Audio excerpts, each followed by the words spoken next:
Okay, we are live. Welcome to our weekly basic income discussion group. This is our 25th one, almost hard to believe. We've been going for about a half a year now.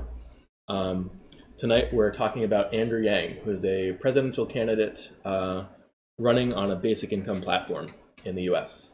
So we had a discussion on him previously, but at that point I hadn't read any of his book, The War on Normal People, and more has happened since then. And some of us read an interesting article in Quillette, which is actually an interview with Andrew Yang. And it's called A New Kind of Economy, an interview with Andrew Yang.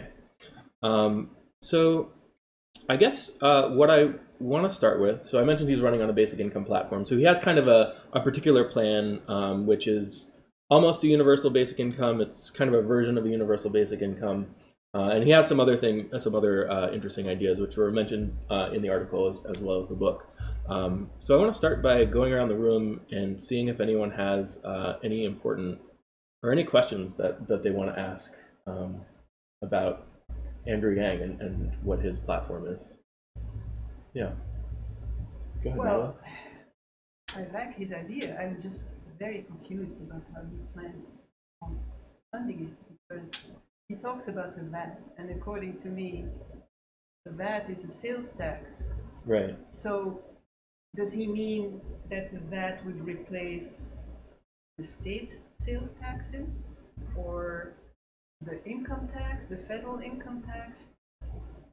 I'm very confused by that, because I think it's a new tax.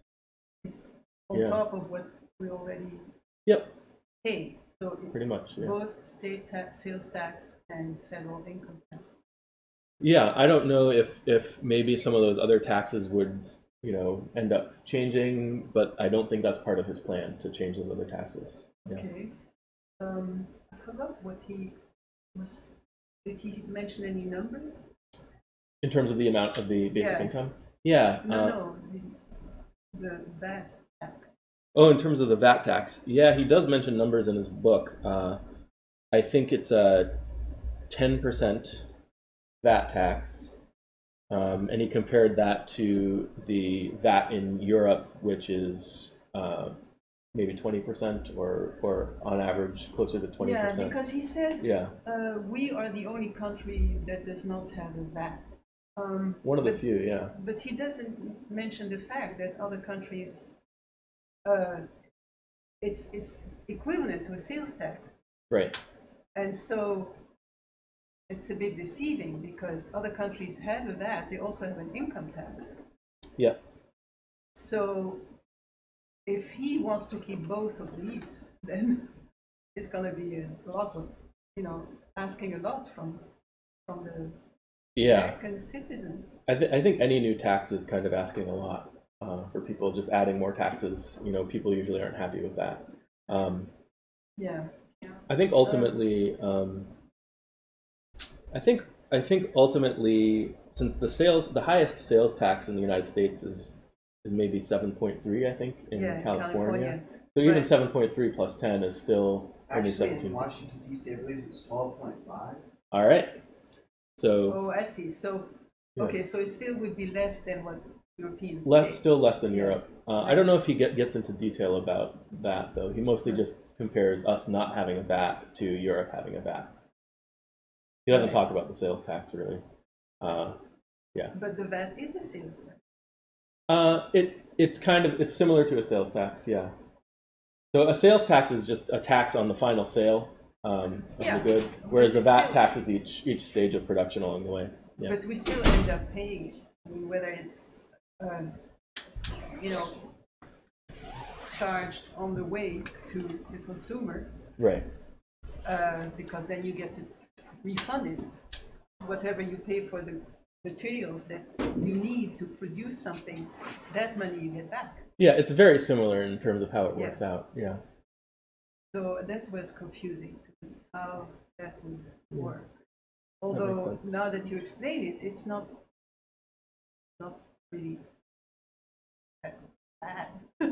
Yeah, I mean it's pretty simple and straightforward. I mean, in terms of we don't have go ahead. Sorry. Because if you pay 20%, VAT in Holland, let's say, and on top of it, you pay a lot more income tax here. Then it's not unreasonable what he proposes. Yeah, I would say the economy can probably survive with it. That it would be, okay. Right, and I mean, an individual can also survive. Right. What I'm saying is, I was a little confused. Yeah, that makes sense. What is that? Value-added tax. Oh, okay. So it taxes every step of the way along production, or that's the way it's calculated. Right, and that's different from sales tax. That's at the end. Right. Okay.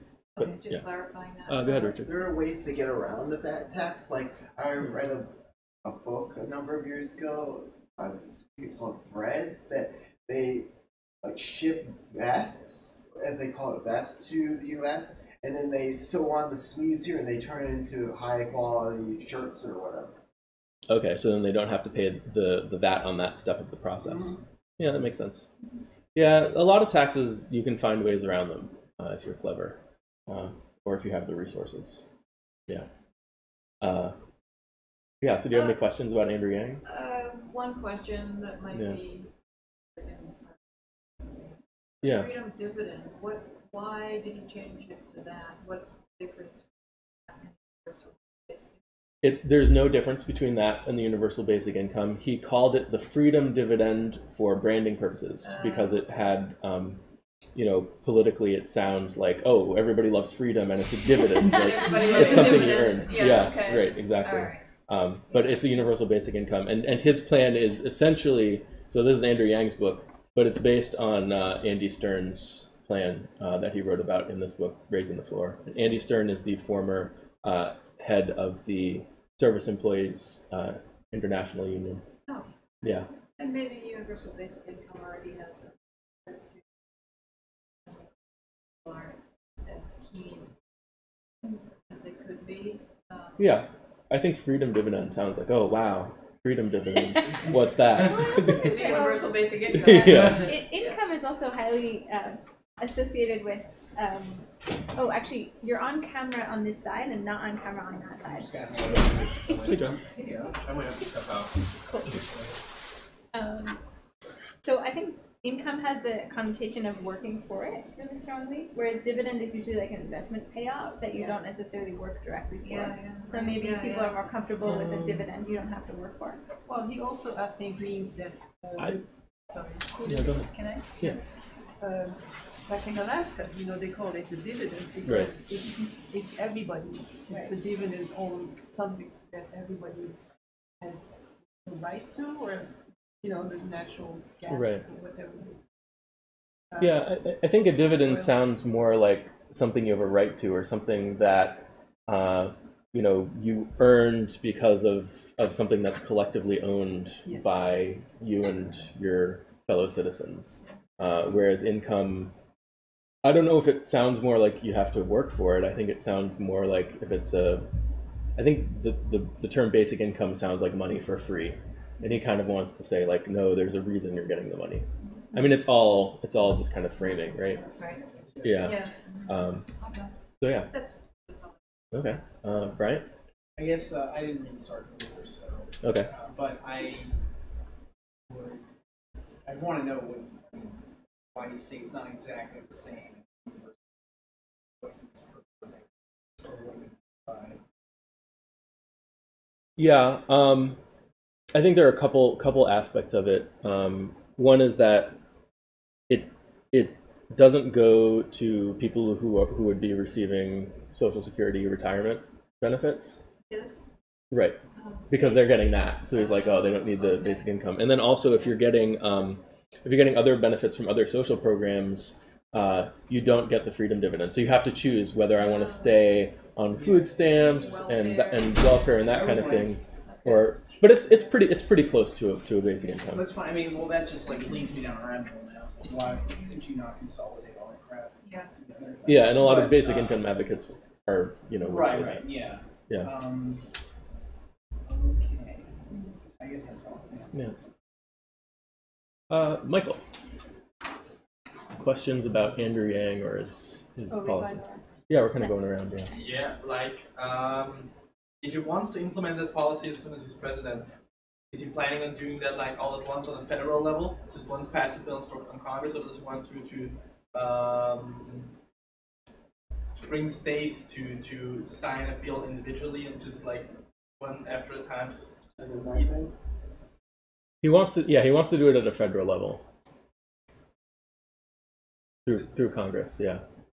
Wow, but that sounds like sounds pretty hard. Yeah, like if he gets elected, convincing one state after the other sounds easier because there are more progressive states than others, whereas the federal government is just kind of static. Yeah. At least that's how I perceive it.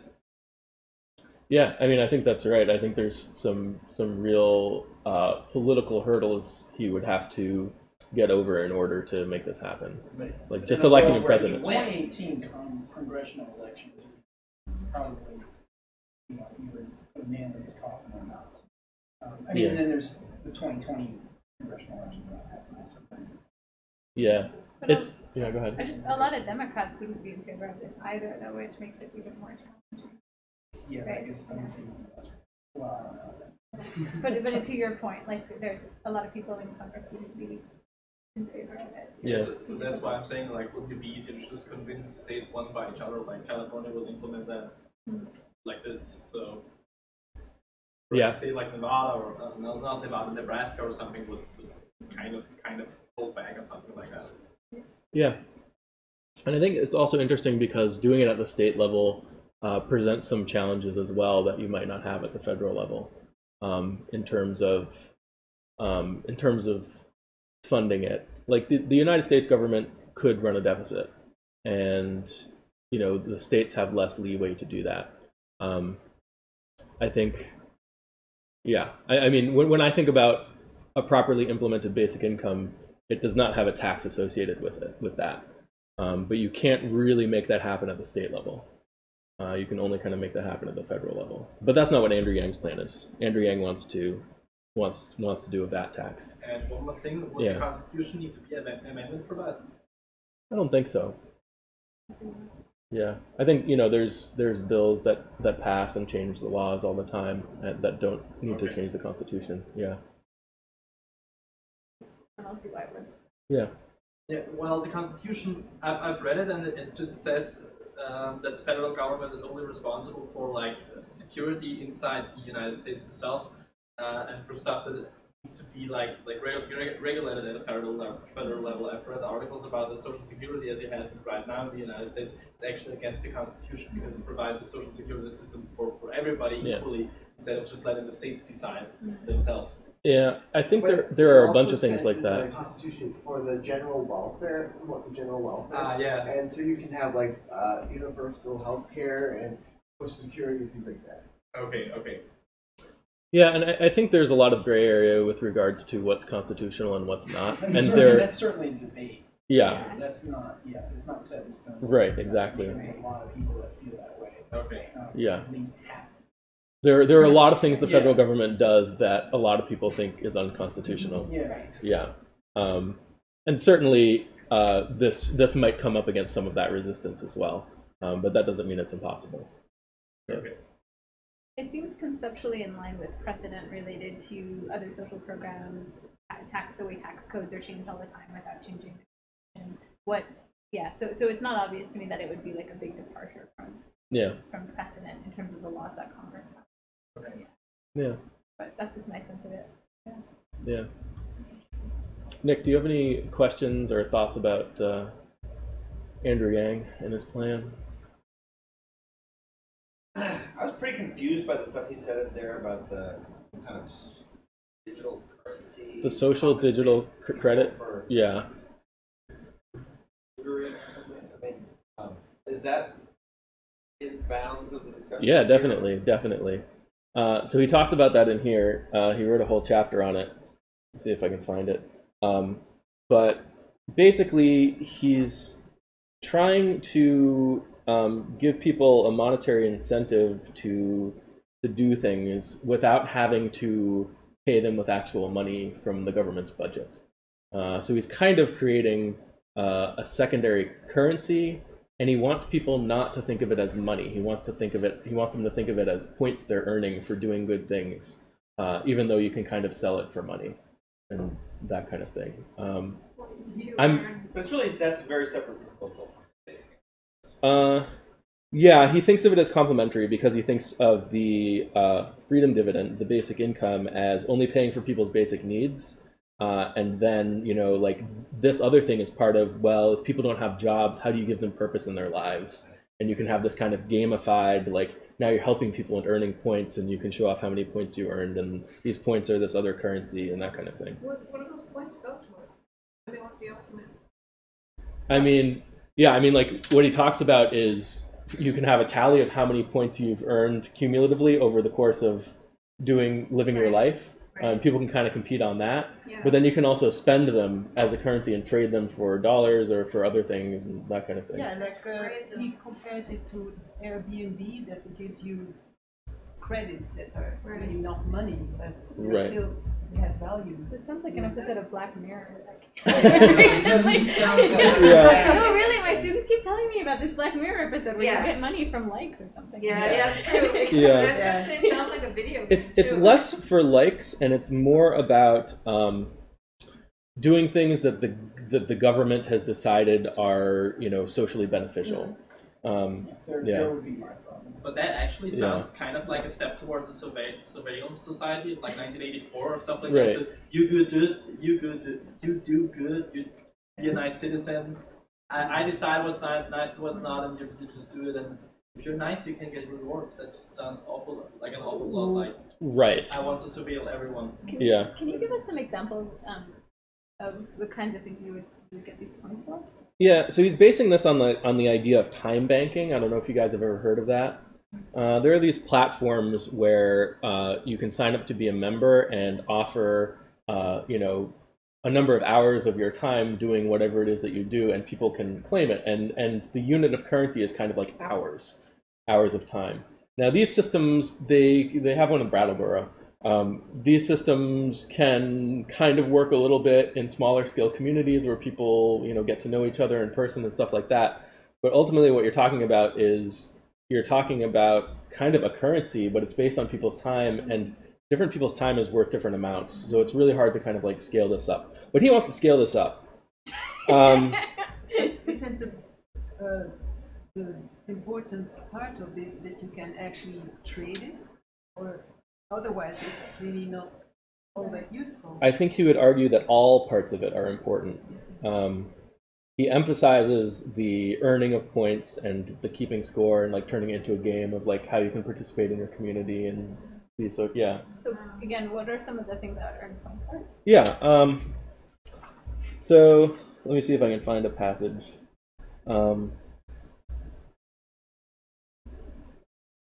So yeah, here we go. Now imagine a supercharged version of time banking backed by the US government, where in addition to providing social value, there's real monetary value underlying it. This new currency, digital social credits, DSCs or social credits, would reward people for doing things that serve the community.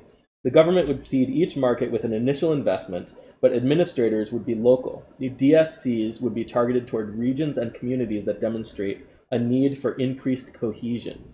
You would earn a number of social credits anytime you do something for a neighbor, babysit a child, staff a garage sale, fix an appliance, play music at a party, and so on. I have so much to say about this. Yeah. You would also get social credits anytime you volunteer at the local shelter, participate in a town fair, coach the Little League, take a new course, paint a mural, play in a local band, mentor a young person, and so on. Existing organizations could award and earn social credits based on how many people they assist. Yeah.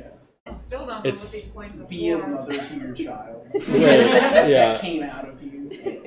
I have so many things, but we're still going around, right? Yeah. We can talk about this a little bit. Okay, I have so many things to say about Yeah, this. go ahead. So one thing I would say about this is that it seems like it might be useful for Andrew Yang to look a little bit into some of the social science research on how sometimes monetary rewards undermine social rewards. Because if you're doing something for a monetary incentive, people can't know what your motive is anymore. Right. And so sometimes people will even do something less unless the monetary incentive is really high. So a classic study started fining people for being late to pick up their kids at daycare, Yeah. and then the people were actually later than they were before because it made it no longer about the social responsibility, and now it's just They about can whether pay you their want to pay the guilt They fine. can pay it away. Right, yeah. It's exactly. like No shame. indulgences in Right. Catholic Right, Church. right. And so I'm concerned, first of all, that people already have incentives to do these things that he might be kind of missing, which is all the social incentives in place, which I would argue are probably sufficient to give people purpose anyway. And then if you add this monetary incentive, you might be undermining it. It seems to me instead that you should see what people do naturally, already based on the social incentives, and if you want more of a certain behavior, just pay it like a regular government paid job Yes. instead of trying to mix them Yeah, together. that reminds me of the study of the kids that were given things to play with. Yeah, exactly, But right. When they started rewarding them for what they did, then they did less. Right. Because it was curtailed by knowing Exactly, what the yeah. reward would be. Yeah, yeah. Before they just loved doing it, Exactly, so they keep yeah. doing it. Mm-hmm. But yeah, that was a study about Intrinsic motivation. self-motivation Yeah. versus other motivation. Exactly, Yeah. yeah. So that could curtail some of those social activities. People would Right. just do it enough to get the point. Yeah. I still don't know what those points are for, though. I mean, what if I build up a whole bunch of points and I'm ready to die? Can I cash them in for like a hospice worker? What is it? What is Yeah, it? you can turn them into money. Turn them into money. Yeah, I mean, they are money, but he's hoping to create a system in which people don't think of them as money. Kind of like maybe he's seen some of the social science research. He's like, but what if people thought of it as points and not money, or I don't know. It's still going to be But weird. yeah. People are already keeping track of this stuff socially Yeah. in an Yeah. intuitive way. I So, guess Nick, it go makes ahead, sense yeah. to me in the context of there was another part that I thought was pretty weird where he was saying like women will be fine. Women are Oh, right, they yeah. naturally can sort of work on a project basis. But Oh, I missed that part. I then- guess. Sorry, keep going. if they don't have a job, they're just gonna play video games 70% of their time Well, and there watch is- porn the rest. Right? Right. That's like literally what he Yeah, says in that's this right. interview. It's this part here. And so- unemployment. And I think, I guess now the point thing makes sense to me. I feel like he has set up this vision of what's going to happen when the AIs take all the jobs away. The men especially are going to completely fall apart. We need something for the men. We need this, like, Is this social video game. Is this empirical though? It almost sounds like he's saying there's empirical data to back this up. Oh, he's definitely saying that. Say what? He's all about data. That there's He's got actual all data kinds to of back stats. this up, as opposed to this Yeah. just being his kind of seemingly odd speculation. Yeah. Well, it's true that men react differently to having no work. Yeah, we're the worst. Aw. Yeah. I mean, Yeah. I don't know. The way he says it here seems Right. extreme. Right. But But I think it's archetypal, and I also think that What is it? that description. I think You it's do? archetypal. Yeah, I mean maybe that's just purely sexist of me to say that, but I think archetypal is just a nicer way maybe to say that. But I also think that he's, I'm going back to my values thing. I think he's trying to solve this problem with some sort of external motivation, gold coins, and you Yeah. cannot solve the problem of, men having nothing to do, spending their time on the computer. You can't solve that problem by putting gold coins like out in the field. You have to give them a reason to build it up from the inside. So you're saying his idea for UBI is cannot. No, I'm saying his idea for, universal basic income sounds pretty interesting in general, but I'm saying his idea for this social currency is just. I don't think this has anything to do with his. No, this is something he says about how men react to not having work. Right. Yeah, indeed, and I agree that is archetypal. I believe that is true in the very broad sense about men, because I am one of them. But I think that his proposed solution to this is is this digital social currency that he's No, proposing. I don't think that's what he's saying. Oh, okay. No, Right. those are two different things he's approaching. Um, The social digital currency. I think is it's. not related. I think it is related. Oh, it is? I think the social currency isn't just about getting people to do things for the community that the community needs. It's also about getting people to do things that make them feel like they have purpose and meaning in their lives. And Like I that's an think you're important part of it right for about him. Yeah. men feeling that way, and it should be from the inside. But I think it's true about women too. Yeah, I Yeah. don't want to write it off. I'm just saying. Right, but you I can't mean, speak for the traditionally states. it's been jobs giving men purpose Mhm. and nurturing giving women purpose, but the commonality is purpose and meaning. And so, I mean, if women get credit for digital credit for childcare, it's sort of along the same lines, where we get Yeah. that whole social experiment problem coming, limiting what you do because it's no longer as meaningful as when you did it on your own. Right. And didn't get Yeah. rewarded for it. Yeah, that's right. But I think for both genders, just different expressions of it. Yeah. Bethany, go ahead. Yeah, I wanted to add something else here, which is like, even if I take this as a strong empirical fact, which I don't know, but like, even if we take that as true, Yeah. it might be interesting to think about what would happen if the expectations changed. Like if everybody was getting a basic income and it wasn't necessarily expected that everybody was supposed to have a job or going to find a job, I could imagine the psychology changing quite a bit. Right now, people are faced with like this sense, first of all, that they're not a failure for necessarily not having a job, which could be part of this. And second, like you have to reckon with how you're going to find purpose in a sort of long-term sense, which people might not be feeling now. Maybe they're feeling like they're supposed to be looking for a job and they're procrastinating by, playing video games or whatever. But if they actually were saying like, no, you're not supposed to be finding a job. You're getting this income now. What do you want to do? That was kind of the expectation and more sort of the norm in society. Right. This might change. So I mean, I don't know that it would definitely change, but I wouldn't assume that it wouldn't change. It's definitely hard to argue that this is all going to be the same if the culture around Right. people changes a lot. Right. Yeah. So I guess I would just say my strategy again, or my thought at this point would be to wait and see what happens with the shift that comes from the basic income to even figure out how much of a purpose problem we still have Right. when the culture changes so much. And then so try to Yeah. putting think about those it. two things together as Yeah. simultaneous policies. Right. Yeah. Right. It's also it's more pronounced in the States, this work ethic. In where? In Here. Here, Oh. where we are. Oh, yeah. Yeah. Yeah. Especially for men. So Yeah.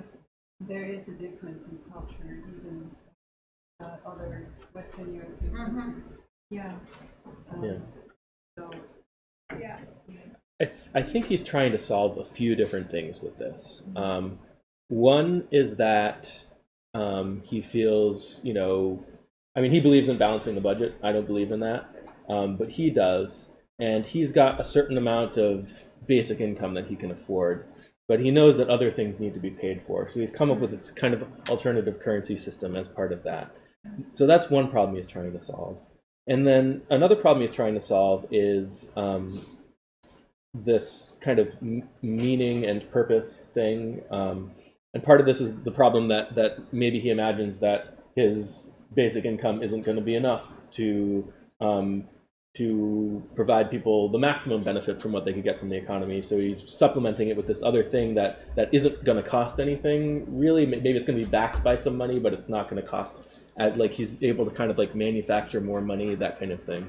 So I think he's kind of combining a few things here to try to make up for maybe what he sees as the problems that are still left behind after his basic income is implemented, and people aren't really maybe working as much because of robots and automation and that kind of thing. Right. Yeah. I agree with Bethany. He's kind of undermining the basic income idea by trying to propose something to solve a problem that we don't even have yet. Right.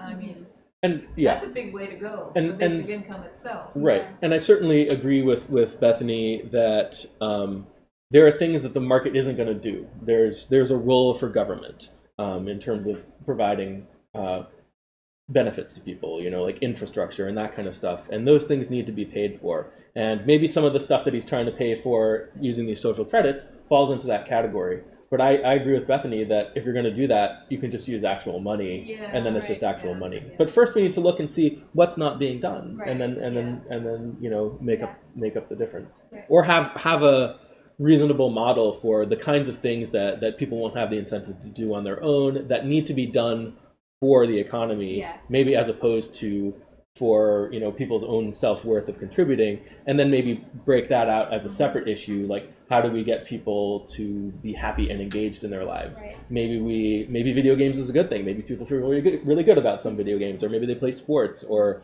or maybe they're studying academics longer. I don't know, like all kinds of things like I that. don't know yet. I think he's kind of Right. putting It's- that all in Try to here. fix Yeah. it Right. for To me, it's almost like a planned economy versus a natural market economy. It's like I Oh, would yeah. first try to trust people to be able to find their own purpose, because it's such a complicated question, before you try to manufacture a purpose kind of top Right. down. And of course, they need certain conditions, like income and security and stuff that the government can provide. But yeah, I would trust people first and see where things are falling short. I also wonder a lot about whether people are conflating social status with purpose.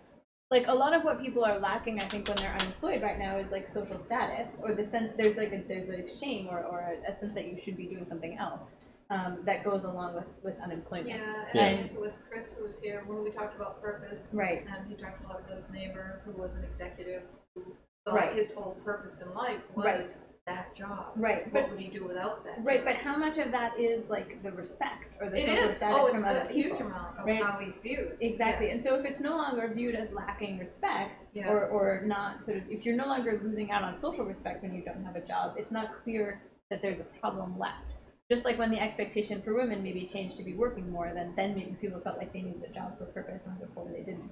It was in reverse. It's really interesting. I teach poetry, and somebody brought in a persona poem of Rosie the Riveter, and we were talking about that whole idea of women finding purpose in really what was a factory job. Right. And a lot of people would feel like that's, enslaving me, or that's taking away all my creativity. That's not a job I want. I wouldn't want it. And yet for them, it was a huge, meaningful thing to do. And it partly had to do with status, Right. but it also had to do with, I can do something that nobody thought I could do. Right. So there's also that part of a job that, even if it's just a landscaping job, if you didn't think you could do it, there's some thrill and feeling of purpose from just being able to do something. I agree. Sure. Yeah. Yeah. Okay. So we can get back to the social credits in a little bit if we want. I think there's a lot to talk about there. But let's go to Richard. Richard, do you have any thoughts or questions about Andrew Yang or his plan? I was going to ask about the social credits. Okay, all right. Seems to be We're all where wrapped everyone's up about confused. that. Yeah. Yeah, I don't know. Do you have any other thoughts about the social credits? Yeah, it is really. I just thought it was like a gold star in 5th grade or something for doing good work. It's very Right, a gold star that you can sell for money. Yeah. But there's still a record that you earned it. When I was living in a dormitory in college, there would be the first year I was there, they volunteered for be the dormitory executive or whatever. You created programs, but then the second year they had they paid people and gave them a free dorm a room, and the number of events and things went way down. They just did the bare minimum. That's interesting. Huh. Martin, do you have any thoughts about this or questions? So, well, It can be anything about Andrew Yang and his plan. yeah. Yeah. So I'm probably just repeating some kind of ideas or things that I've tossed around before. Sure. One of them is this idea, whether it's a good idea or not, to pay off the national debt. If you looked at the national debt as something out there that could be paid off, if you were to decide to pay it off, where would the money come from? And my notion was, if you can find where the money can come from to pay off the national debt, and let's say it takes you 2 decades to pay off the national debt, that stream of payments could continue, and now the national debt is paid off, and so you could instead divert it to a UBI or something like that. And I throw that out as only as a notional thing, anyway, that's just sort of a notional thing. One of my which I haven't really seen is how or to what degree that this has been modeled, any kind of modeling. So, and there are complex models. So there's the DICE model, the guy just won the Nobel Prize. The DICE model is the climate change model. And there are some others since then. So anyway, there could be models. And I don't know if he's attempted to model this because presumably the model would at least answer some of the questions that are being asked about the what ifs or what will happen. And even if the model is wrong, but at least there's some sort of structure around how these kinds of questions might be answered. And I don't So I'd encourage you to look at, there's been some work done by the Levy Institute at Bard College and also the Roosevelt Institute, which is... I know Roosevelt. Yeah.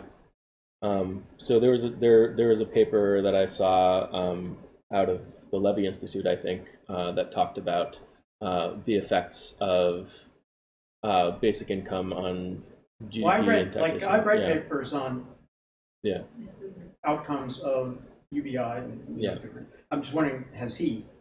He's read a lot of this stuff, and he cites it all. Does he have a model that he says, okay, this is the model that I'm using, or that I would recommend that people considering my proposal look at this model because I think this model accurately models. He does say stuff like that. Outcomes. He says, go look at the Roosevelt Institute studies and that kind of thing. I mean, my opinion is that he doesn't have a really complete picture of basic income and how it works. And also my opinion is that neither does the Roosevelt Institute or the Levy Institute. But yeah, I mean, he's got all kinds of stats and stuff. He's a stats guy. Yeah. And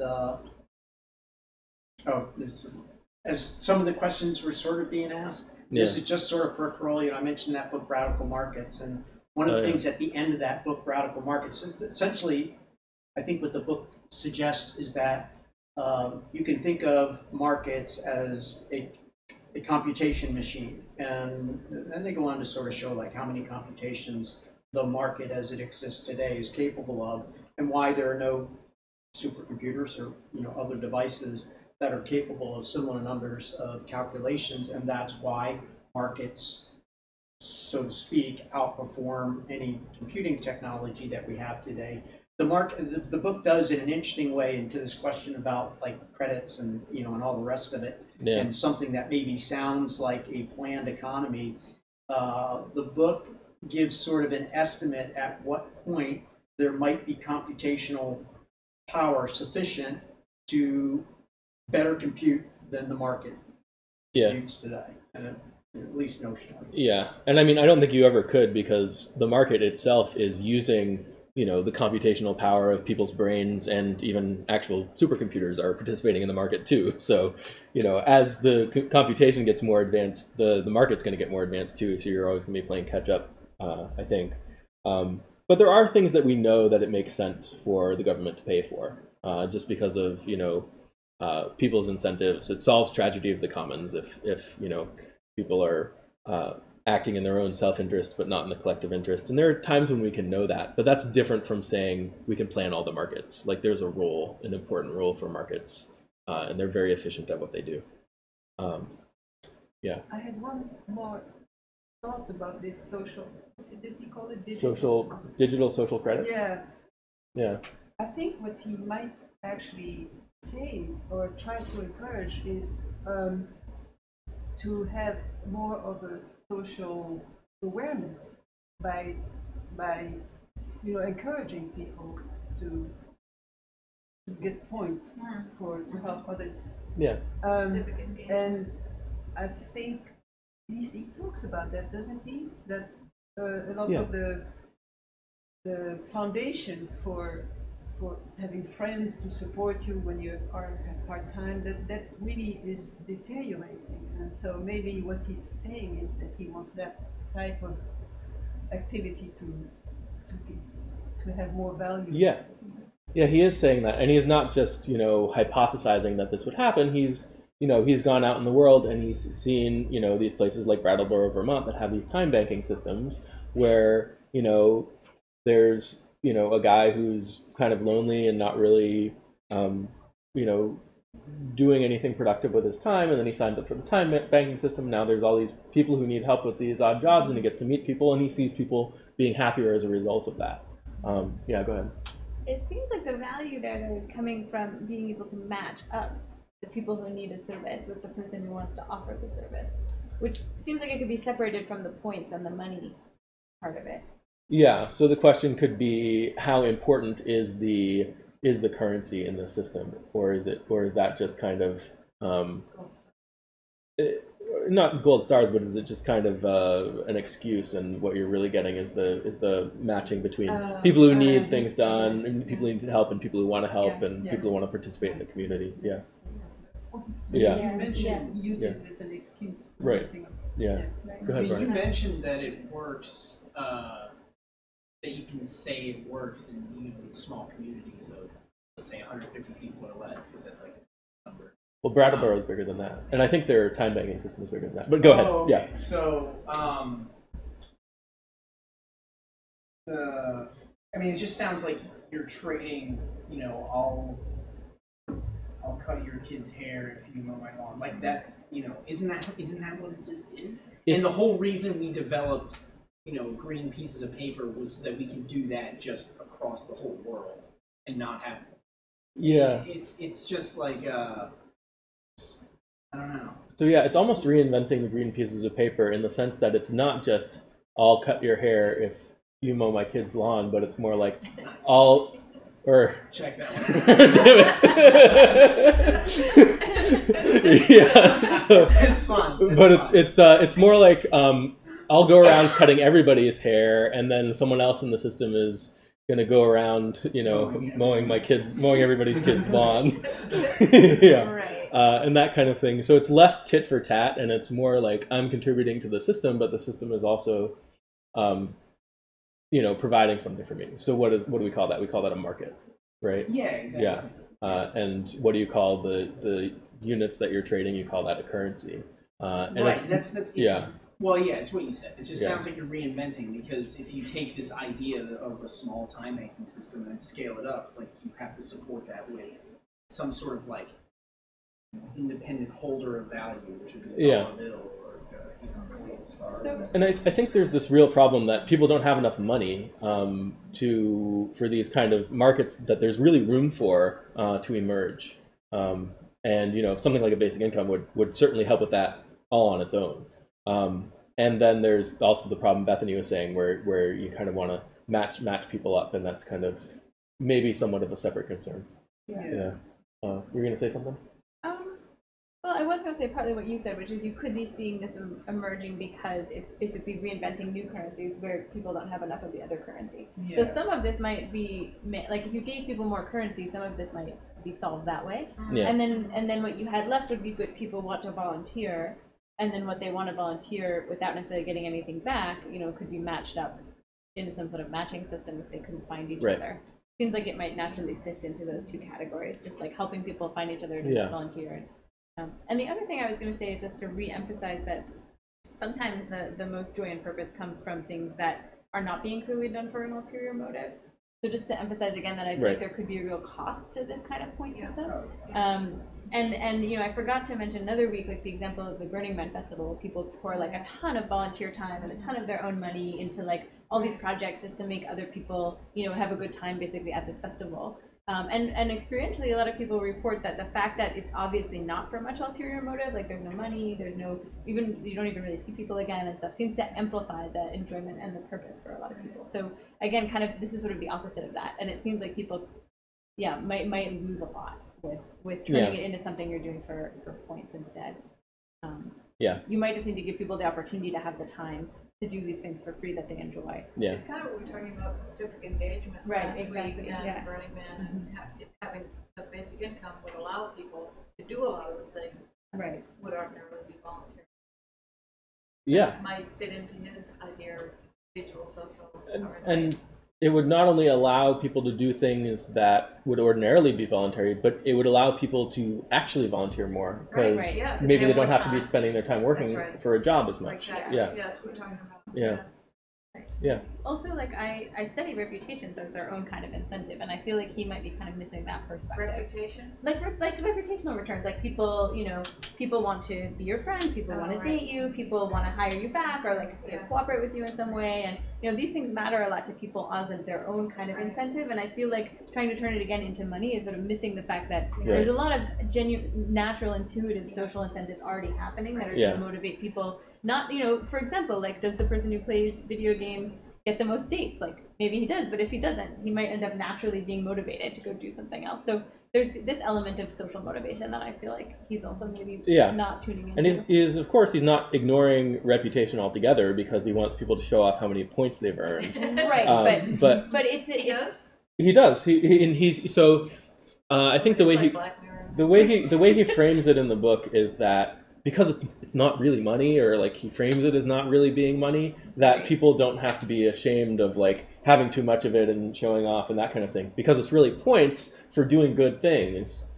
So first of all, why wouldn't people be worried about showing off points? And second, it is money, so that's kind of weird. Yeah. I think this whole thing is kind of half-baked, the whole digital social credit thing. Yeah. But isn't that just a small part? It's a small part. Kind of harping on it. But I think it partly emerged because there are some pretty big flaws in his main plan that he's trying to compensate for, that he doesn't necessarily understand, and there's some maybe theory there that's incorrect. You mean like the purpose? What would happen with people who don't have jobs and don't have purpose? No, I mean, I think he's wrong about the robots. I think. So, we have a long history of making up work for people to do. I've said this before, but anytime technology, impacts the labor market, we come up with new economic policies and new social norms and all kinds of things to figure out how to increase people's wages from the labor market. Yeah. I disagree. I think this time it's actually different. Like, what they're saying was definitely true. Like 100 years ago, when cars started first appearing, horses started to disappear, all the people who work on horses moved to working on cars. But now it's like everything is going to be controlled by computers and stuff like that, and you don't need like 10 people working at a cashier in the supermarket. You just need one person to overlook everybody, like every machine there. So I think that the labor force we will need to sustain our future society will be. So the labor force we have isn't determined by how much labor we need. It's largely determined by how much income people need, and we kind of use economic policy to make up jobs for people to do. So to kind of, right now there's kind of a popular idea of a federal job guarantee, where if someone doesn't have a job, the government will make up a job for you to do and then pay you to do it, kind of as an excuse to pay you. This is kind of like... offer an example of that? An example of that? Well, I would recommend looking up economist Stephanie Kelton. She's promoting a federal job guarantee. She was the chief economist on Bernie Sanders' campaign, and he was also promoting the job guarantee. A lot of the more progressive Democrats, like Alexandria Ocasio-Cortez, promote the job guarantee. Are there jobs now that you feel fall in that category, or this is just something that like a Bernie Sanders is proposing? Fall in the category of being a useless job, or having been created job for the purposes of simply creating a job. Yeah, I do. And I don't know if you can divide it. You can divide it up completely just by per job, but there's a lot of labor being done in the economy that is probably not necessary, and it's been created as a way of getting people money. So tariff-created jobs would be one example. Tariff-created jobs, If you make it harder to get inexpensive goods from another country, so that people have to make it here. That's right. So that's an obvious example. Yeah, I mean that's all in the context of the bullshit jobs book, and I mean. Well, although it's a little bit different, because I'm not talking about jobs that look like bullshit necessarily or feel like bullshit. Like, they could be jobs that seem like really important jobs in the society, but maybe they wouldn't have existed if we didn't have monetary stimulus allowing the company that hired the person to borrow the money to get going, and so maybe we didn't need that business. That kind of thing. So you could say that, like, of all kinds of regulatory jobs, you could say, I forget just what it was. I was just reading that corporations have certain responsibilities, so they have to hire law teams Yeah. to keep track of the legal responsibilities, and so you could say, well, if there weren't these mandated responsibilities, then there wouldn't be the legal work because Yeah. it would be needed, right? My question to you though is, do you feel that that there was intent? So in other words, the regulations, let's say, or the mandates, or the sort of corporate responsibilities were created with the intent of creating jobs for lawyers, paralegals, administrative, or was there something else that caused these to be created, or a combination of the above? Right. So I'd say that the job guarantee is more explicit and direct in terms of the intent of making up jobs for people. But I would say that the intent is there. It's just maybe a few levels removed. So, you know, the Federal Reserve has a mandate to maintain full employment. If employment, you know, gets too low, then they lower interest rates to incentivize businesses to hire more people, and, you know, keeping consumer spending up and stuff like that. And that's not being driven by what the market needs. That's being driven by unemployment, right? So that's right. kind It's of influencing the market to maximize employment, right? Is what they're doing. No matter how many people you can employ, if they don't qualify, there's a problem. And to get to his point, I mean, automation and everything becoming, you know, you have to retrain people at some point to be able to do a job. Yeah, so I think something Andrew Yang is right about is that a lot of people are struggling today, and they have been a lot recently, especially since the 2008, you know, financial crisis. But I would argue that, you know, that has less to do with kind of robots and technology taking the jobs. I mean, that's part of it, but it also has to do with our political response and our economic policy response. So we had really poor economic policy response in terms of keeping everyone employed, you know, especially at the beginning of the Great Depression. We did a little bit better in 2008. But, you know, we could, if we wanted to, like we don't want to admit that we're explicitly making up jobs for people to do as an excuse to give them money, but we could do that. And you know, we kind of think of jobs as something that's necessary. We think of labor as valuable, that it contributes to the economy, that, you know, everything that's produced is, you know, comes from people's labor, that kind of thing. And that's an important, you know, people believe that. Even the people who, you know, also believe that, you know, there aren't, you know, going to be as many jobs, or, you know, certain jobs have been eliminated. And I don't know, it's not, it's. I feel like one of the bigger issues though here is how subtle. If your view is correct, then one of the issues is like how subtle it can be to have these kinds of unnecessary jobs. Like if it was plain and obvious, I think people don't want to have. Most people don't want work being unnecessarily made up for people to waste their time. Right, they would not say that. But if it's coming through some incredibly indirect mechanism of changing interest rates, then it's very hard to track or to feel like any of the jobs are necessarily bullshit. I mean, I think the tariffs are an exception where it's pretty blatant. So I guess sometimes it can be blatant, but in a lot it sounds like so far you agree that we should that we need a universal basic income or something like it to decouple those things. Yeah. You agree with Andrew Yang? Oh, he's I would say that on that. I would say that the basic income allows us to eliminate all the jobs we should have been eliminating for, you know, the past few centuries. Right.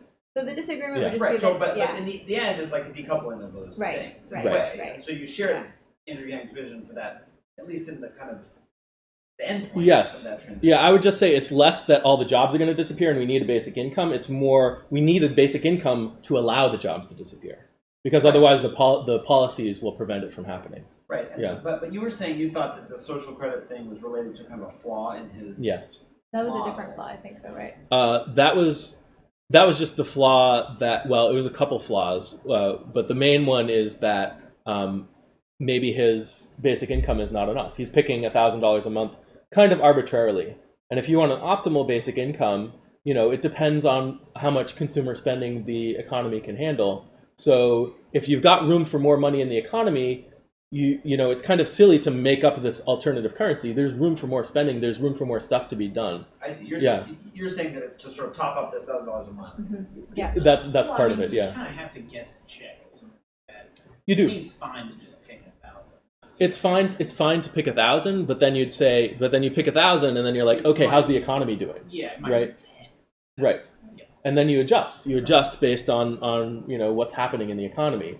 It's not, okay, we're stuck at 1,000, but built into my plan, I already know that's not going to be enough. So I come up with this alternative money that well, I see. I Yeah. wouldn't say. I mean, I don't think you have to think about it that way. I mean, I think maybe he wants these to be separate things. I mean, Yeah. He might be trying to solve, like you said, like he's sort of trying to solve that top-up problem, but also trying to solve this purpose problem and like kind of like meshing them together in this different thing. Like we could imagine that he could be doing the exact same thing but using actual money. Right, but he's also very much emphasizing that these points are not, even though they can be, U.S. dollars. Yes. Yeah. So, I mean, I feel like there's something missing. I'm trying to be more sympathetic to him. My guess is that like something is successful and like something is working in the programs that he's already seen, and he's trying to like scale that up. But I'm just skeptical that it's actually not going to backfire. Yeah. So I see a few things from him where he looks at individual things happening in the economy, and then kind of extrapolates it to the economy overall. When that extrapolation might not necessarily make sense. Right. Yeah. To get back to the jobs, yeah. You also said that you don't believe jobs are going to be taken over by automation. So I believe so. This is a big part of what I was just talking about, where he sees an individual thing happen. So I think individual jobs, individual industries are going to be automated, but economic policy, unless we adjust what we're doing or have a basic income or something like that, is going to make up work for people to do. It might not be the same job. It's not going to protect the existing jobs, but it'll make up something for them to do to keep them employed, to keep them receiving an income. Not perfectly, obviously. We're not perfect in this economy, and a lot of people are unhappy with the amount of money they're earning and that kind of thing. But we do have, our labor market is supposedly really tight right now. Unemployment is very low in terms of the people who are seeking jobs and see, that's the other thing I don't understand. He's talking about 65% of I forgot the context, but labor force participation rate. Oh, the labor force participation rate. Right. Yeah. So that's gone down. Incredibly high. 65. I mean, I think that was of working out of work. People out of work. I thought it was 65% were in participating. So in terms of the labor force, it's 62.7 participation in the labor force right now. That's down from, I think, around 65 point something in 2000, 65.9 or something like that. And that number there was up from back before women were in the labor force, when it was incredibly low. It was like 50% or something like that. And these labor force participation numbers, I used to cite the statistic when talking about basic income. Oh, look, the labor force participation rate is going down. That means people are working less, and it does mean that. And I thought this was, we could push it up. We could use economic policy to push it up, and making up jobs for the people who are actually looking for jobs is not really that different from making up jobs so that people who aren't in the labor force come back into the labor force and that kind of thing. So a lot of this has to do with just policy, economic policy. Yeah. So that's the number of people. Minus 62, I get like way bigger than 3% unemployment. Yeah. So the 3% in unemployment or 3.9% is within the labor participation within the labor force. What percentage of those people are unemployed? So these are people who are unemployed and looking for jobs at the same time. So they're in the labor force. The people who are not in the labor force are not looking for jobs, and they don't count toward unemployment. So 62% of people of every single American, regardless of age, regardless like that. Or? I think it's adults. Okay, above under retirement age, I think. Under retirement age, Okay. 18 to 64. 16 and 65. Yeah. Yeah. Okay. Okay, Yeah. so everyone that would be reasonably. Wait, so this could be increased by how much school people are doing too, right? Yeah. So then they break down those statistics too. Like maybe they take out college-age kids, and then they break it down by men and women, and there's all different kinds of ways to look at it. Graduate school, if you're on disability, if you're a housewife, like all these things would make you not participating. The number. But then you're just like hooking folks in a way. Well, you're just like making the number bigger for some reason. I think they're both valid, and I'll try to argue why. So like one thing that could be happening if the jobs aren't that available is like people have to invest in a lot more education to get a job, and so like that's one thing that might be interesting that the labor force participation. Or like people are giving up, or people are going on disability more, or people or other kinds of things. So there might be something important in the labor force participation statistic also. Oh sure, no, I'm not disputing that. I'm saying that you could just do a bunch of stuff to artificially make it bigger for a political reason or something. In terms of which statistics you cite and in what ways you mean? Yeah. I mean, and we do that. There's a lot of that going on. But I'm not disputing that there's information to gain from, a not perfectly calculated GDP or CPI or unemployment rate or whatever. Right. There's a reason we try at least to calculate those things. Yeah. Yeah. And there's also a reason why people fight over that stuff. CPI, where people fight over what should be. Yeah. And he also doesn't mention the fact that even though you are in the labor force, you're not necessarily earning enough or working enough hours or not getting benefits. He mentions this. He does. He talks about underemployment and all of that. Yeah. That number that's 65%, does not include. Yeah. I mean, it doesn't reflect. Right. And he points that out. He's like, this number is getting lower, but that's not the whole story. That's not the whole picture. There's also, a lot of part-time work, gig work, temporary work, that kind of thing. Yeah. Yeah. Let's go to Elizabeth. What do you think about Andrew Yang? Or any questions or anything? I mean, we sort of touched on his random $1,000 a month. I was also wondering, and sort of related to that, he talks about and then people will create community businesses in sort of his economic stimulus model. Yeah. And I was saying okay, so an extra $12,000 a year, how that feels like a really low amount to me to be able to start a business. I'm maybe you can get a food truck for that amount of money, but I feel maybe that's probably just because I mean everything is so expensive in Boston, but that felt like a really low number to me to say, people. I was really? I feel like it takes easily $30,000 to start a business, and to get retail, rent space, hire employees, get supplies. Yeah. So it's less about the amount of the basic income of the person starting the business, and it's more that everybody in your community now has $1,000 more to spend. So now there's a lot more opportunity for profit. You see the market's healthy. You can go to the bank and get a loan to start the business because there's profit to be made. So this paragraph speaks to that. As president, I would pass the freedom dividend and implement it during my first term, so that if everyone were to get... How come he can't pass it? He's saying he will. Let's just leave that as it is for now. So that if everyone were to get a $12,000 a year raise, that would be an enormous boost for tens of millions of Americans, put many into the middle class immediately. This is in addition to what they already have, I suppose. Let's consider a town of 50,000 people in Missouri or Georgia. With the freedom dividend, they would be getting approximately $60 million in spending power in that town. So that spending power kind of goes towards the businesses. And so the majority of that money would go into local businesses, car repair shops, restaurants, tutoring services for your kids. So there would be many more robust opportunities for people at every point in the educational spectrum. Wouldn't that just cause inflation? Yeah, I mean, so it depends, right? So if there actually is this capacity, this untapped capacity for all these businesses to be producing all this stuff and providing all these services, now people are spending more money, but they're also getting more stuff. So then that would balance out potentially, and that's kind of the idea here.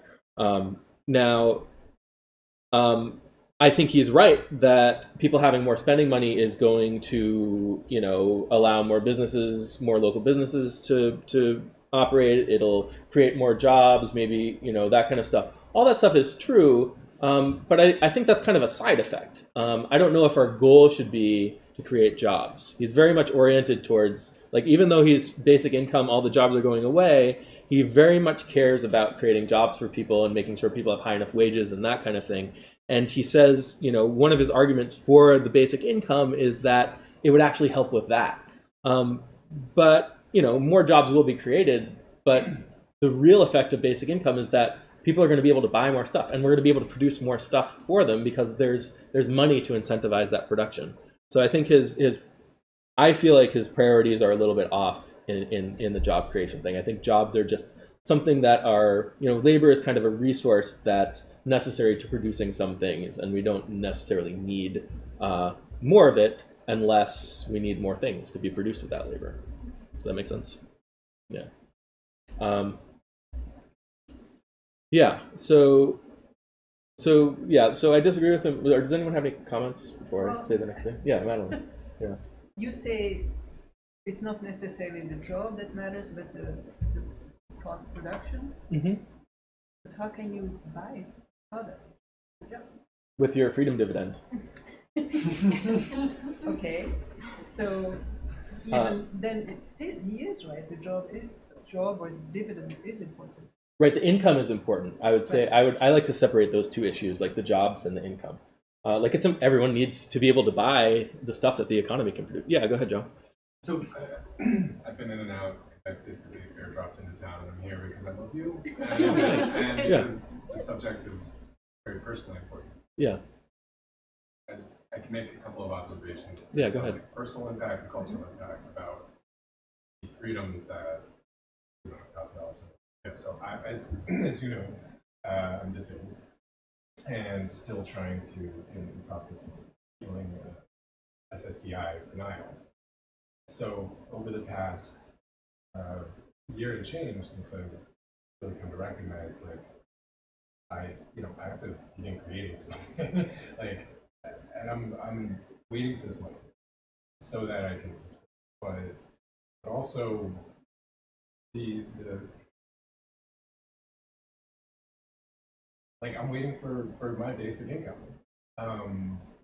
And like, personally, what I feel like a lot of what's missing from some of the stories around this is conversations around it is personal narrative, like how because there are, people who are on disability or are on welfare, basically just been in this country in the 90s, like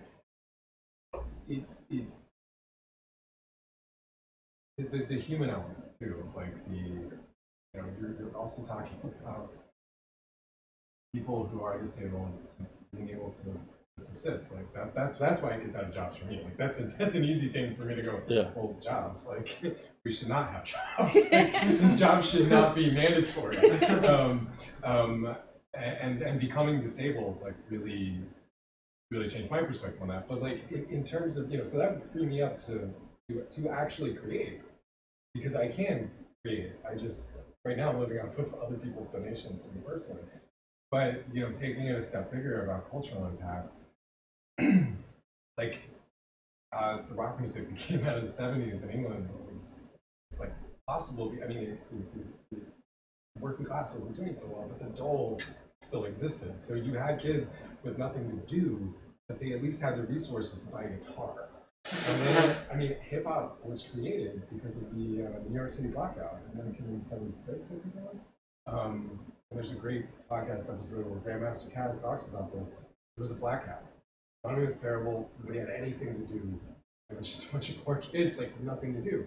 Well, there's blackout, and all of a sudden, because of the blackout, they had access to audio, mixers, turntables. Hip hop was invented because of that blackout. Suddenly, those kids were able to steal equipment that they could use to create, to like be active, to do something. But it takes like this minimal amount, but the creativity is always going to be there. I mean, to me, it's just the argument about the cultural impact on all the creative people that like can't work on the things that they're really good at because they're just trying to survive. Like I've lived off of $500 a month for the past 10 months? I know it's possible. Like, I'm in a cold, so like, it's possible. The 1200 secure? I'll feel rich. I'll be rich as soon as this comes through. And I know exactly what I'm doing with it. So, I don't know. I just wanted to add that. Yeah. I think that's a really great point. And I think, a lot of these anti-poverty schemes, with work requirements built into them, they say, oh, well, we'll have an exception for the disabled. But now you have to start going around judging who's disabled and who's not. And that's not great, dividing people up in this way. So there's like us and them and, that kind of thing. Where the basic income would just go to everyone. And I think that's beautiful. Overhead in drawing lines like that anyway. Yeah. I also think that, to your point about hip hop and rock music being invented because of these crises, I think that an important part of that is that these people had absolutely no outside incentive to do those things. They found it within themselves to do it. It's just the whole. Yeah, I'm just gonna throw another knife at the social credits. That just like that completely cuts against internal motivation of any sort. And I think that those instances that you describe are like gems of collective internal motivation coming together and creating something. And it's inside of people. And to clarify, it wasn't the crisis that created those things, it was the access. That like the people had access to tools, like the basic tools to be creative with, right? To actually the crisis created the scenario. Right. But yeah, and then the access to the tools plus the the spirit inside of each of the people, came together and made that happen. I mean, it really points to like what an impoverished view we have of people in general overall. Like, we think that they're terrible. Like we think that people are lazy and terrible. Yeah. But if you're out in the world, like they're not at all. Right. Like not at all. Yeah. I know so many geniuses who like their obstacle is money, period. Point blank. Like if they didn't have to work so hard just to make sure that kids Just to get to answer, this has probably is related to what you said, but just being unemployed creates an incredible stress because it's so short, the unemployment that you get. In Holland, where I come from, you get twice as much unemployment. You get it. You get 3 times more, and you get it twice as long. So it just there's less pressure even when you're unemployed. It's like you're in a different world because there's not that intense pressure to find a job or survive. So it's a different climate, even when you're unemployed. Yeah, Michael. One thing I want to add is I'm from Europe, I'm from Austria, so Yeah. we're kind of on the same level here. And we have a similar system of social security, but don't you think that exactly that is putting people off of work and just being lazy all day? I'm not speaking for everybody, but I've met people who have very specialized jobs and went to college like for 5 years, and then for one reason or another got unemployed and just stayed unemployed for like 15 years, and I just think that's just driven nothing to the economy or to society as a whole.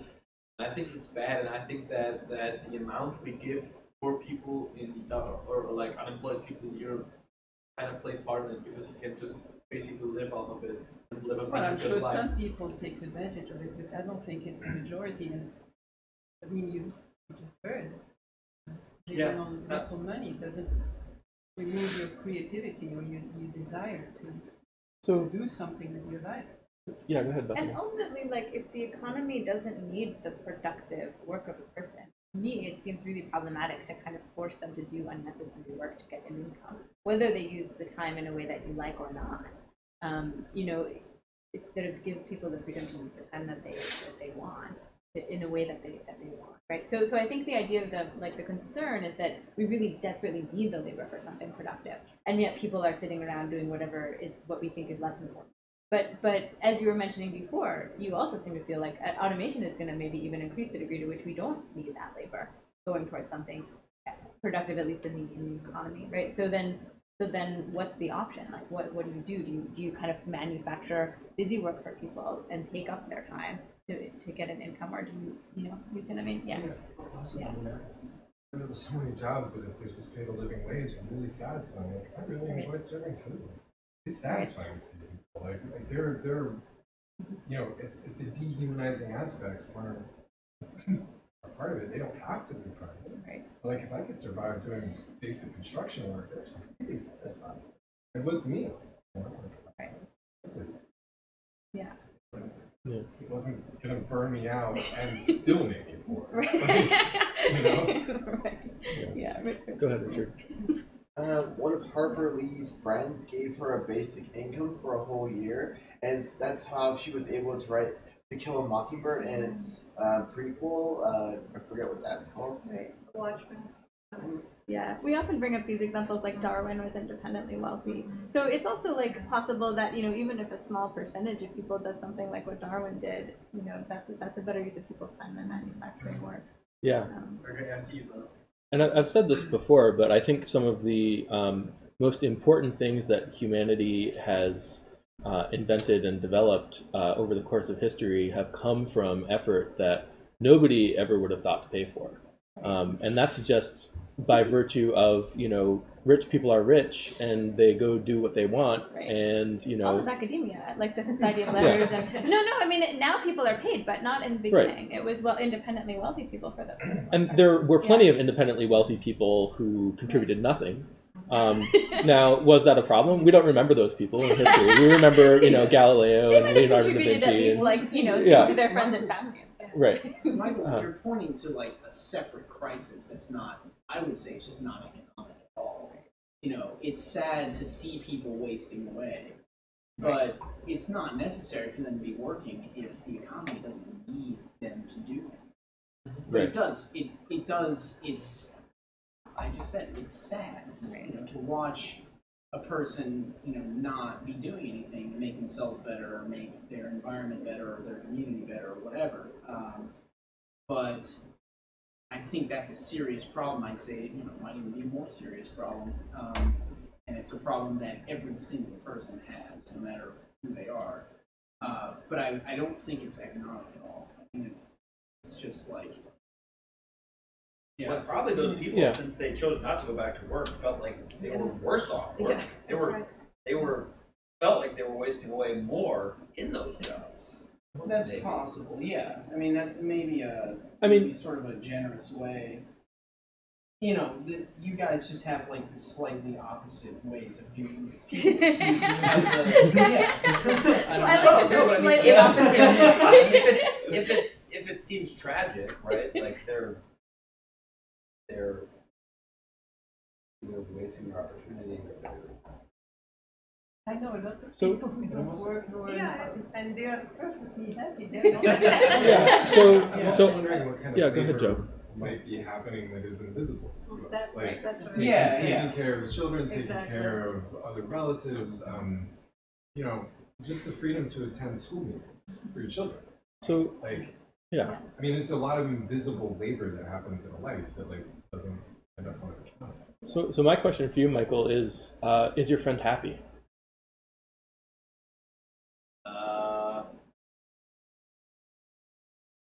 It's actually the mother of a friend of mine, and I don't think she's happy, but she's not happy for another reason, because she has she has had cancer and has had treatment for that, but that happened kind of independently and after she got out of work.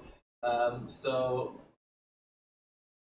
I don't know, it just seems to me that most people that do that kind of stuff end up not being happy and just as you said, just waste away and just not do anything productive for anybody or for themselves or anybody else. One thing that I noticed in your story, so I'm curious about, is you mentioned that these were particularly people who had trained for something, And then it sounds like we're not able to find a position in the thing that they had trained for anymore. Is that accurate? Could you repeat that again? Yeah, like I heard you say like they had trained for a while in school for a particular kind of job, maybe, and then they lost that job and they weren't able to find it again. Is that the kind of scenario that you're talking no, about? she wasn't able. I don't know what her exact profession is, but she wasn't able. She was not able to find something like it. She just didn't kind of want to. Oh, she didn't want to. Okay, Yeah. so it's more like what Nick was saying, where it was a choice and she felt like it was better not to be doing Yeah, exactly. She was just like, I'm getting 1,200 euros or 1,500 euros from the government every month, so why should I go to work for 1,800? It's just the market at work. That's what I was. Yeah. I think that's what a lot of people would say. So yeah. And a point Alex often makes is like, as a market perspective, don't you want the people who really want to be doing the jobs to be the ones that take them? Yeah. Right. I also wonder about the fact that she's a mother. I mean, maybe she wanted to not work and be with her family. Well, I know the exact situation. Her two kids are in college. Oh, okay. And have been in college for like 2 years, so like that incentive was there at the beginning, but like not for Not the nice anymore. like 4 years or 5 years. She got So- used to it. So I think there's two issues here. One is what the market needs, and then the other one is what the person needs. So like Bethany was saying, the labor market is a market. If it needed her to work, it would incentivize her to work. Now, the amount of money it would have to pay her to work, might be really high because of the money that she's receiving without working. But, if the labor market is doing okay and you're not having too much inflation and there is enough work being done in the economy for how much stuff we're producing, then I think that's an indicator that the people who aren't working, we don't need them to be working. So that's, yeah. But then the second issue, of course, is how she's doing. If she's sad and she's not. But she's still making the choice, as Nick pointed out, and Right. so it's a little bit. I mean, you know her, but it might be presumptuous. Some to people assume have that- jobs and Yeah. they're still sad. Right. Some people have jobs and they're still sad. We don't know the counterfactual, right? Like we don't know how happy she'd be in the job, right? I guess. Yeah. And it is true that sometimes people do make decisions that ultimately end up making them less happy. So I can imagine that there has to be at least one person out in the world where if you said, no, you have to go do this job, and they went and did the job, they'd be happier than the alternative. Right. So, I mean, I think it's very possible that she could be in this situation. I do agree that, like, in terms of her preferences, she prefers not to be working. But that doesn't necessarily correspond to her level of well-being. This is just my freedom-loving ways, but like I do feel like we have to be a little bit concerned about being that paternalistic towards people, though, like taking away their time because we think it's better for them. I'm not saying we should take away her time necessarily. I'm saying that if she's unhappy, then it might be worth putting some resources into figuring out how to help her be happier. Yeah, I agree with that, but I'm just saying, like in terms of the broader picture, extracting from your one individual, which I agree probably exists, like to start to set policy such that we would again like force people into certain activities. Seems like a very that kind of thing concerns me. Yeah, no, I agree with you 100%, and this is why I think a federal job guarantee is a terrible idea. For example, if we need work to be done, we can pay for it to be done, and that'll create however many jobs it creates. But you don't want to create jobs for the purpose of giving people jobs, unless you know specifically like that particular person is, for whatever reason, you need like the thing that would make them happiest is if you told them to go dig ditches and fill them back in again, and that's just like what gives them fulfillment and whatever. Then and it can't be like an optional choice where they just do no it. reason other than just there you go. Yeah. But that doesn't mean we want to force people to do it, right? Because like people could still choose to dig ditches with their free time, or like to exercise or whatever. The question is, do you want to force them to do it? Like, do you want to make them do it, or they don't get to eat? Some people are unhappy without externally imposed structure. So Joe might be happy working out, and someone else might be happy working out, but he might not do it on his own, or he might not be happy working out unless he had like a specific regimen that was given to him and he had to accomplish, I don't know, there are people who thrive like in the military and, feel like really good about that kind of structure. Yeah, I know, but again, like, as you know, like politically, I'm just concerned with those kinds of things coming from the government. It shouldn't be without a threat. Yeah, right. And exactly. Truly voluntary. Is there a work requirement when you're unemployed in Austria? you are required to apply for jobs for a certain amount of time and just prove to the government that you're trying to apply for a job and just look that you can work eventually. But you aren't required to actually work because places will, as long as places lay you off and just not take you as a worker. So what most people, what a few people do is just write idiot resumes. So that the government just stays up. Yeah. The things that I've had to do to try to get them to believe that I'm disabled, like to try to, it's just another layer of dehumanization, and you know, while you're feeding it, what I view as an unnecessary bureaucracy, like it's truly amazing the ways that you have to debase yourself to make it look good on paper, even though like everybody you know knows, like, yeah, you can't work. I mean, like, having to just like recount everything like, over and over again, having to like, you know, if you got to show up for a meeting, like, okay, like, how do I present on my worst day? If you're not feeling that bad that day, you still got to do it. So like, I'm snatching aside. Like, I was trying to like channel, like, okay, on my most flashback today, when I can't go anywhere, what do I look like? What do I sound like? Because if I show up on a decent day, like me presenting like I am on a decent day, you might not believe it. Like, it's horrifying. And for what? So like, yeah. Well, that in itself already qualifies for, you know, for UBI to be implemented. I mean, it's just insane how degrading the whole system is. Well, even the unemployment, talking about if you prove that you've applied for jobs and all that. It's like the Seinfeld episode where George goes and applies, fake applications for his jobs, sets up a phone thing and Terry's apartment so that when they call, it'll be Vanderlei Industries, right? Yeah. All that stuff. But I mean, you do have to go through all this theater almost to prove to somebody that you either need unemployment or that you're disabled. And why do you have to go through those things? I mean, it's at best demeaning. I mean, some people just don't do it; and they just completely lose everything. Right. I mean, it's kind of ironic the level of competence that you need to show that you can. Like to get through the process, like and then you're not allowed to get better because like the problem, like so my thing, and I've seen this, you know, I have a really strong disability community that I've gathered, is that you know, I'm just not very consistent. Like I don't know when I'm gonna have a bad week or a bad month, but you know, we were roommates. Yeah. Like you saw when I couldn't leave the house for a week. At a time. Yeah. Like it was bad, but you also saw when I was like, go, ready to go. Yeah, exactly. And if you're continually having to prove that you're as bad as you are at your worst, because you need the consistency of the income. Right. Like the story that you have to tell over and over involves the word can't. Right. Like, and you have like it's the theater, but it's internally it messes you up. Right. Like it's really having to repeat that story to yourself over and over again when it's only like maybe 30% of the time true, but that 30% is catastrophic. Right. And the other big irony is disability is designed as a temporary, some people think, to enable them to get back, be able, and to be in the job market again. So if you want to lose your disability, then you have to continue to act disabled, even if you really aren't, when really the whole point is to become able. I mean, why not let it happen?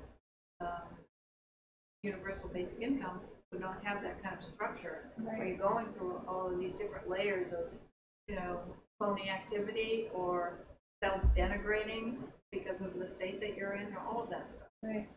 And like your ability, you're like disincentivized from contributing potentially in the way that you can. Yeah, exactly. Because you have to show that you need the disability, and so like, you know, and as you point out, like contributing to society in various ways is different from holding down a particular kind of paid job, I contribute more without a job than like I ever did with a job. Like, exactly. You know, right, exactly. So advocacy work. Right, yeah. So that's tough too, because like people are incentivized against maybe showing too much competence. It sounds like, or holding down a temporary job just because they could do that, but they can't usually do a job. But then something comes along, you can't just like take that. You know what I mean? If it happens. Well, disability doesn't allow you to work over a certain number of hours, or else you lose the disability completely. So if you get a job and you want to work at that job full time, and you can, you have to make a choice. Well, does that mean because I might not be as well all the time as I am right now? Exactly. So do I want to take that chance? Exactly. Yeah. To speak to what you said, that was really poignant about how, you know, in some instances it's designed as a stopgap to get you back on your feet. Well, you know, with a 2-year gap in your resume, and I'm gonna bullshit. You have to lie about it. You have to lie about it. Yeah. You have to lie about it or be honest about it and still not get a job. That's right. Like you can't just disappear from your field for 3 years without a great explanation. Like you had to have been saving orphans in Rwanda or something to like justify that. And we've all done that, even disabled or not. Tried to fill in those gaps in the resume. I did that a lot. Like, I started that job 2 months before I actually did it. I did like 6 months after. Push the calendar this way. Yeah, just gonna. You know. And one thing I've thought about like more and more after knowing you, Alex, is like, look, like this is all true now, but if the labor market really needed your labor, like that wouldn't be a problem as much, right? Like if the labor market really needed your labor, you wouldn't be at such a disadvantage if you could demonstrate some skills, because your labor would be so needed that somebody would give you that job. So it's like also kind of a symptom of a labor market that doesn't really need everybody's labor in a traditional form, right? Or like it wouldn't be so hard to get back in there. You know, if we were in the middle of World War II or something, like it wouldn't be that kind of problem. Not that I think war should be the way we like manufacture jobs, but that perspective has been really interesting to think like, oh yeah, why is it so difficult? Like why is it that you have to be so competitive? And I think it's partly that you're not necessarily, like not you specifically, but not everybody's labor is really needed in a paid market. So that's the other thing. So monetary policy creates jobs, but we also manufacture jobs using wars. Right. Would we have had, World War II? Because of the waste. It's super wasteful, yeah. Exactly. Because of the waste. Yeah. Because we're making stuff just to blow it up. Yeah, and because it's an excuse to print money, right? So we like loosen our monetary policy during war, right? Because we feel like we have to make this stuff, and then we use that to hire people. Yeah. I wondered why this is together. To Andrea, why specifically did he choose the VAT as a form of funding? I mean, there are so many other ways that you could fund the UBI. Yeah, so we talked about that a little bit, and the rationale is that in his mind, he's thinking, well, what's taking away the jobs is the technology and the automation. So how do you tax technology? How do you tax automation? So he basically wants to tax the robots. But you can't go and look at a business and say, well, this is automation and this isn't, and this is 75 units of automation and this is 32 units of automation and tax it that way. So it's kind of the rationale behind it is that automation affects the economy as a whole, and the more productive you get as a result of technology, the more stuff you produce. So having a VAT tax, kind of like you can kind of rationalize it as you're taxing how productive we are. You're taxing the production at every step of the way. So he thinks of it as taxing technology, as taxing the thing that's destroying the jobs. So there's kind of like this moral, like, okay, the money would have been going to jobs, but instead it's going to automation. So we'll take it back out and put it back to the people. Yeah. It doesn't apply to individuals. The VAT tax? Yeah. Well, I mean, it's similar to a sales tax. So you can think about, maybe it would raise the prices for individuals, or it would raise the prices for, companies. Like any kind of tax like this, it's hard to really break down who's paying the most of it. Is it consumers, or is it businesses, or that kind of thing? It's just like the economy as a whole, or automation as a whole. Yeah. Oh, yeah. Because I thought the VAT was actually paid by the consumer. So in terms of, yeah, I mean, you could rationalize it that way. I mean, if prices are already as low as they can be to be at all profitable, it will be paid by the consumer, right?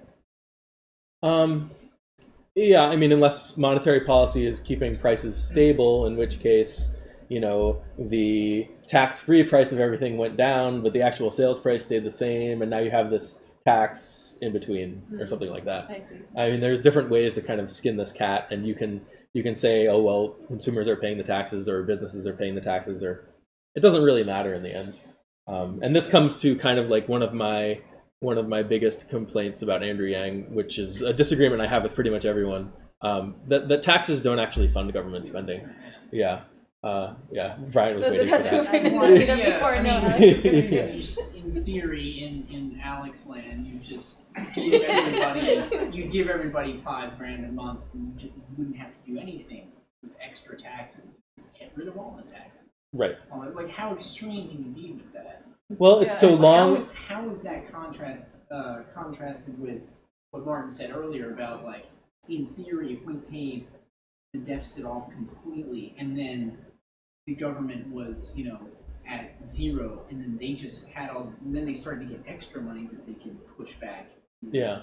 You know, is it just the same thing? Does the deficit just increase over time forever? Or? Yeah. So I'm going to answer these two questions kind of separately. Hopefully they're related. They are related. So the first one is, if we just gave everyone $5,000 a month or $10,000, like, how far can we go with that? Yeah. Inflation is kind of the cutoff. Right. Well, the answer to the question is, well, how much capacity does the economy have to produce in response to the spending?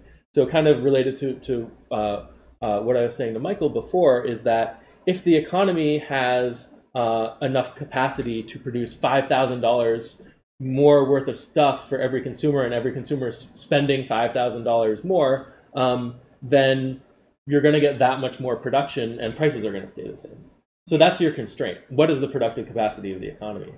Now, taking money away from rich people, or they weren't going to spend that money anyway. So it's as if you were creating new money and spending it into the economy, because it wasn't being spent through the productive economy. Jeff Bezos wasn't buying 500,000 hamburgers, but you 500,000.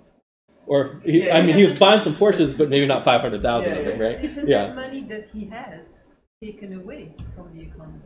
The money that he already has now we can basically pretend that it's not in the economy, because it's not going to buy the things that ordinary people would buy. But at some point he took it out of the economy.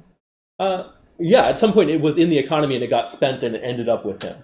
Yeah. So we can replace that money, because what matters is the flow of money coming through the economy. It starts with consumers, and then they buy the stuff, and then it all ends up with Jeff Bezos eventually. Yeah, and that's fine. Like, we just need to replace the money that was lost. It's not fine at all.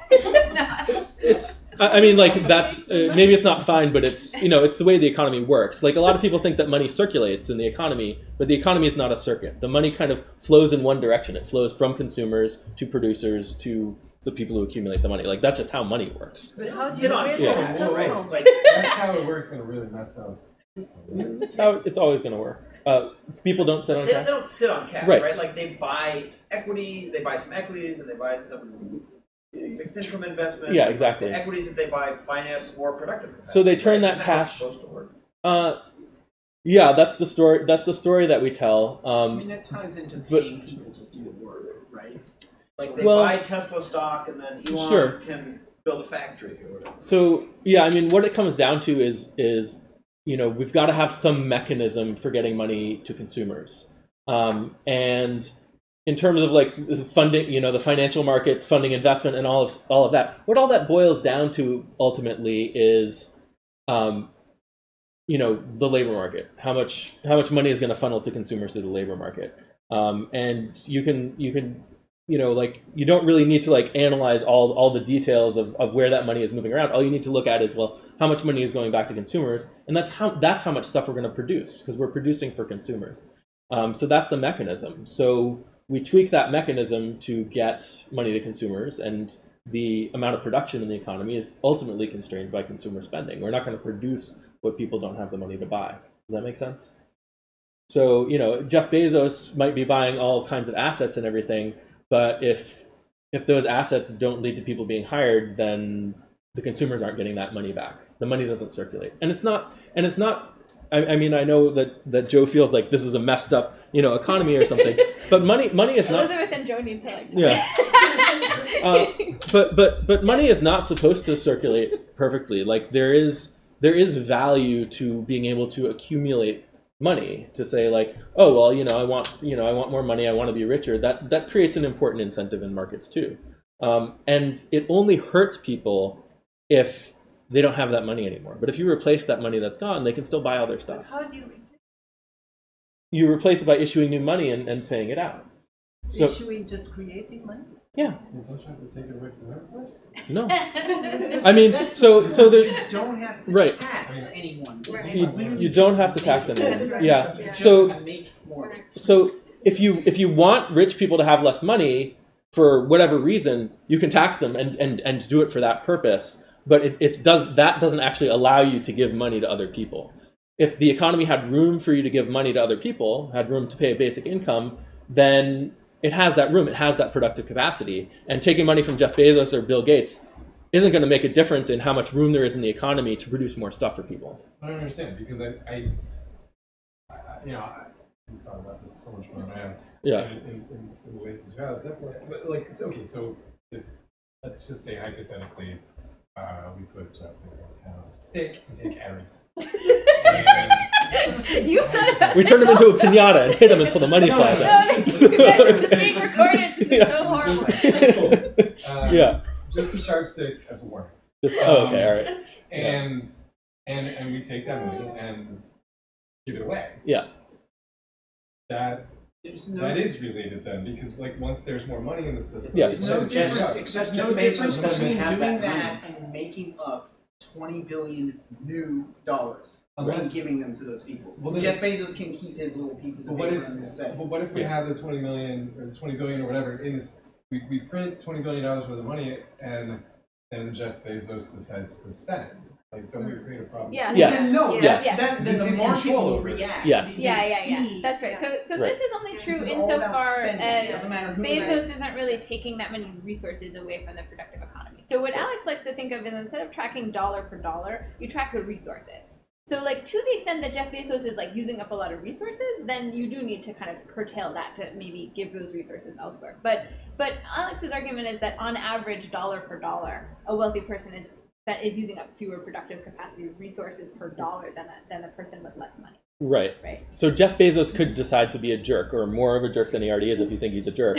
But he could decide to, buy 500,000 hamburgers a day, and then there's no hamburgers for the rest of us, right? Like he could decide to do that with his money. So what about the payday lender? I mean, there was this incredible scandal.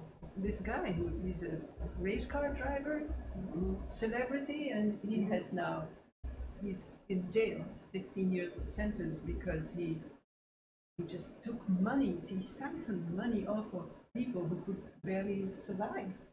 So I just don't understand this whole concept of money is just money, and if you can create more of it and nothing bad happens. Well, if those people had a basic income, they wouldn't have needed to borrow from him, right?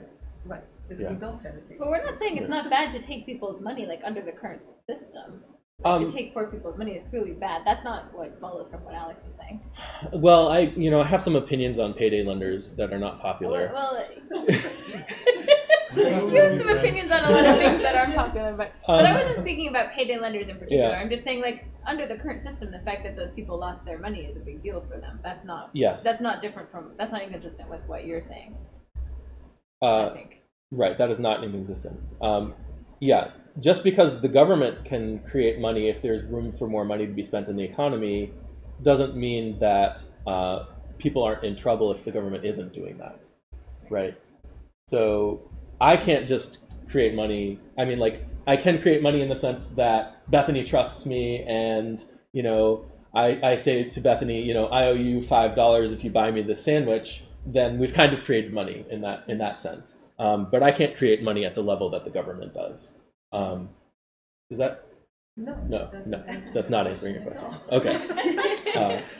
What I don't understand is that if he takes that money from a poor person at an exorbitant interest rate, and they never are able to pay back because all the all the installments that they pay go towards renewing the loan. Right. Yeah, they So shouldn't it- have gotten the loan in the first place, is what Alex said. What's that? They shouldn't have gotten Well, the no, loan. he's not. in the He's not first saying place. like in the sense that I'm they not made a saying bad that. decision. Sometimes I mean, I'm not going to put you words in don't have his a mouth. choice.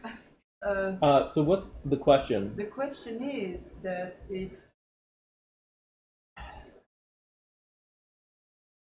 I don't know what the question. I just can't get my head around the fact that if you keep creating new money, Yeah. that nothing changes in the. So in let me the give like a economy. toy example Well, of things do Alex's change, but go economy. ahead, yeah. All right, so here's the toy example, and then to the degree that things stray from this, it might not hold anymore what you're saying. But the toy example is you've got Jeff Bezos who puts all of the money you give him under a mattress and never spends it on anything. Okay, so like money makes its way to Jeff Bezos through people buying things on Amazon, and Jeff Bezos puts all of that money under a mattress, right? Can I ask you? Yeah. He puts all, when you use the word money, are you using that synonymous with cash? Cash, bank deposits, whatever. Anything that somebody it was called $5 and they spent it to him, he puts it under a mattress. Let's call it $5 in cash. Let's stock call it green. certificates Let's call it and IBM stock. Let's call it green cash. Yeah. You No, can't put bank no deposits under a investments, mattress, no- so it's yeah. cash. Let's say he cashes it all out. and This is a cash economy. Yeah. Everyone's spending cash towards Jeff Bezos. Yeah. Everyone's spending Okay. cash and he puts it under a mattress. Yeah. Right. And so money is leaving consumers. It's getting put under Jeff Bezos's mattress and it's not recirculating into the economy. So there's that much less money in the economy. Right. Um, Disappear. It's basically disappearing. It's getting burnt. Right, Like, it's like the basically dollars getting just burnt. In fact, don't let's say even he exist. burns it. Let's say he Yeah. burns every bit of That's money probably that he gets. Okay, he That's right. burns it all. Now, Because he's except like that- the Joker in The Dark Knight. Except I don't quite want him to burn it because I'm gonna Yeah, I'm go gonna ahead. have us two options. Let's say he puts it under the mattress. Now, Okay. now Alex's point is that like if the economy can afford to handle the production that spending would create, then taking that money from Jeff Bezos and giving it to people would spur a lot of production because it's currently under his mattress, right? Not getting spent on anything. But if you could afford to do that, you can also afford to print a bunch of new dollars, leave that under the mattress where it's doing nothing, and give that money to people. Yeah. The hang up that I'm having is, what if he then decides to Right, introduce the right. So money? that was Then what happens? that was why it was a toy example. Like I was assuming he's Right. never going to So, spend that money. Yeah. so this question is a question we can be asking all the time in the economy. Yeah. Like, what if everybody started spending money really fast, and everyone was buying 10 times as much stuff, Market and would that kind of hopefully thing. kind of scale back. It would Right. like react. We in a see way that that sometimes. would We see that burn sometimes. back against it. Yeah. Yeah, exactly. Yeah. So a lot of this is modeling kind of people's expected behavior, and we can do a pretty good job of that. We know that Jeff Bezos, whether we don't like him or don't like what he's doing in the economy, we know that he's probably not going to buy everyone's hamburgers out from under them, right? We can kind of predict that. He doesn't. Well, No, I agree. Yeah. He's just gonna. yeah. Does he announce ahead of time that he's going to buy the 5,000 hamburgers?